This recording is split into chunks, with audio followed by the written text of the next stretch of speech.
Vamos seguir falando então sobre esse assunto. Eu aproveito para chamar o Renan Martins, economista sênior da Foreign Intelligence. Bom dia, Renan. Obrigada por conversar com a gente aqui. Muito bem-vindo aqui no CNN Money. Bom dia, Muriel. Obrigado pelo convite. Quero muito ouvir a sua opinião diante dessa aprovação da LDO especificamente. E antes de mais nada, eu quero entender se na sua avaliação tem algum ponto que preocupa. Então, a LDO foi aprovada de uma forma, acho que aproximadamente como a nossa expectativa. Os pontos mais importantes que sofreram alteração nesses dias, vocês têm comentado aí, né? A questão do calendário de emendas, a questão de poder mirar o piso da meta de primário.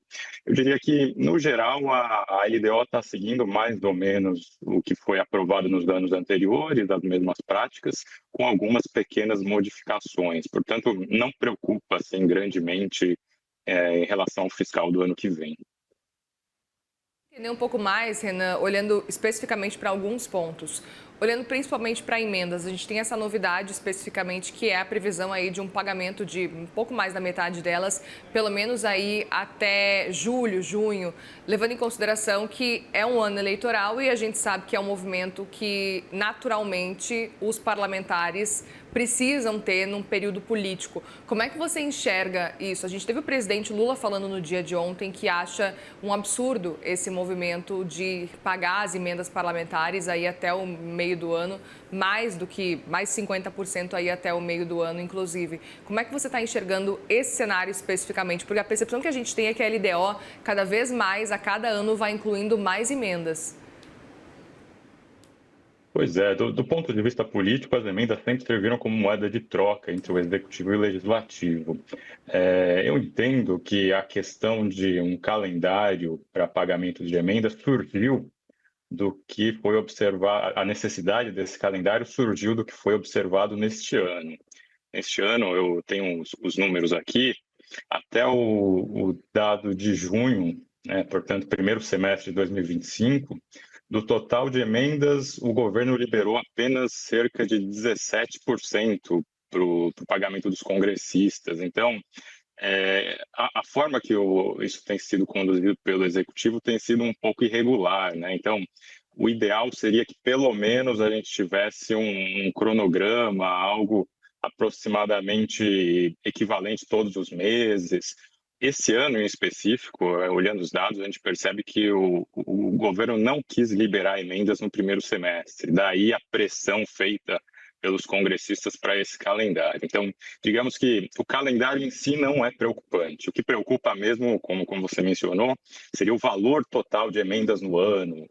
Hoje, esse valor para 2025 é cerca de 50 bilhões. Ele tem crescido anualmente um pouco mais a cada exercício, né? Eu acho que eu concordo com essa crítica do presidente em questão do valor, do tamanho total. Ela é significativa, quase cerca de 25% do total das despesas discricionárias do executivo. E normalmente elas são executadas de uma forma menos controlada, com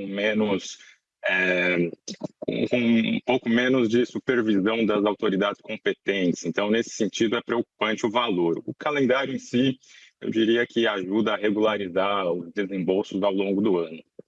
Pelo menos fica mais fácil para ter um acompanhamento com o calendário, né? Agora, Renan, aproveito também para te perguntar de uma modificação importante que foi a questão da meta das estatais, que foi alterada também, levando em consideração o rombo, o prejuízo nos Correios. Como é que você enxerga esse ponto, essa alteração da meta, especificamente das estatais, por causa desse cenário dos Correios?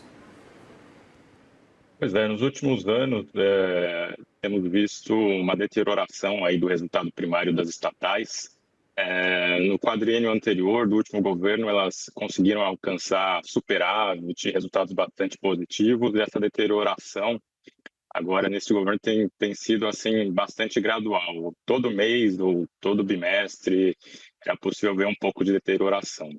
Agora a questão dos Correios é muito mais grave, é um valor assim muito mais significativo.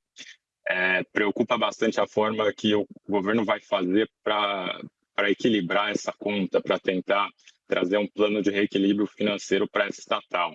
que além de ser uma estatal não dependente, ou seja, teoricamente ela não depende dos recursos do Tesouro, ela tem um monopólio, é uma estatal muito simbólica, ela não deveria estar enfrentando problemas tão graves, né? Aparentemente, algum problema de gestão que precisa aí ser atacado.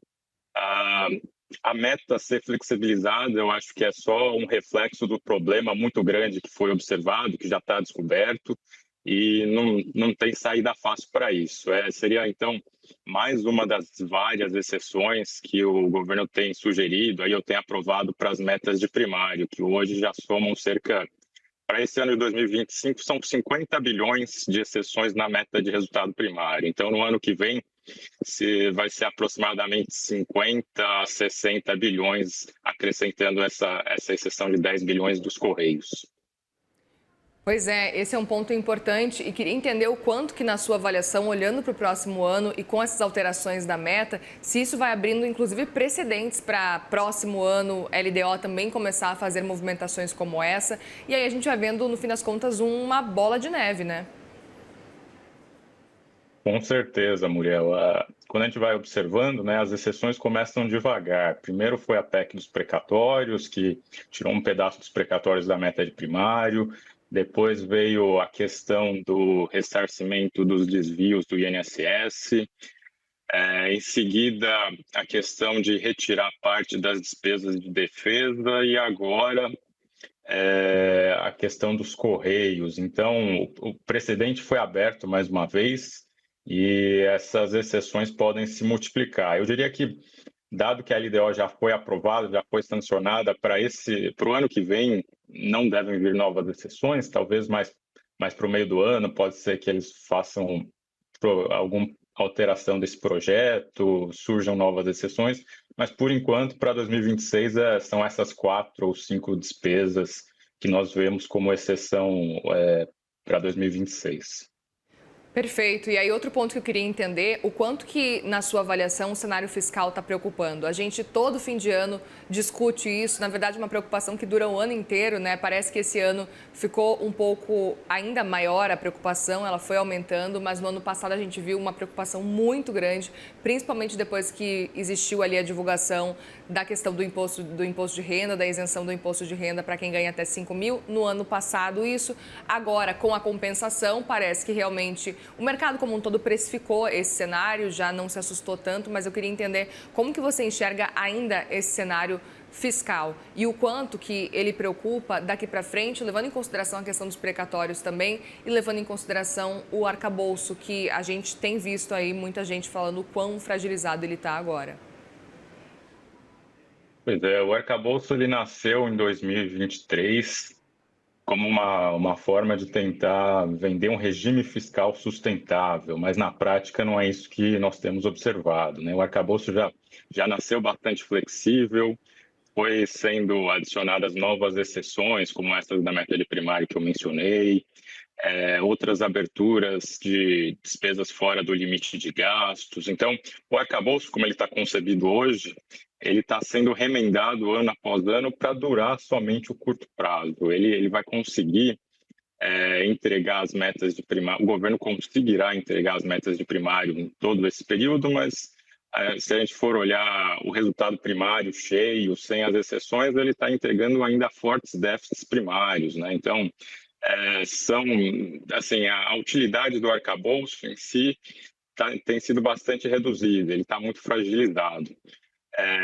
O objetivo central de todo o arcabouço fiscal ou desses ajustes que têm sido pensados ultimamente seriam provavelmente reduzir a dívida, reduzir os indicadores de dívida PIB, e nada disso tem acontecido. O arcabouço para 2027 ele vai precisar novamente de mais uma alteração, mais um ajuste, mais uma flexibilização, porque do jeito que ele está concebido hoje, ele é insustentável. Tanto no sentido de que não será possível executar despesas para manter o funcionamento do governo, para executar as políticas públicas, quanto no sentido de que ele não é um instrumento eficaz no controle do endividamento. Então, nos dois objetivos que o arcabouço foi concebido, nenhum deles será atingido aí nos próximos anos. Muito bem. Renan Martins, economista sênior da Foreign Intelligence, obrigada mais uma vez pela conversa aqui com a gente. Vamos continuar acompanhando, porque esse é um assunto que a gente sabe que vai continuar rendendo aí ao longo dos próximos meses, talvez anos. Bom trabalho para você. Obrigado, Muriel. Obrigada.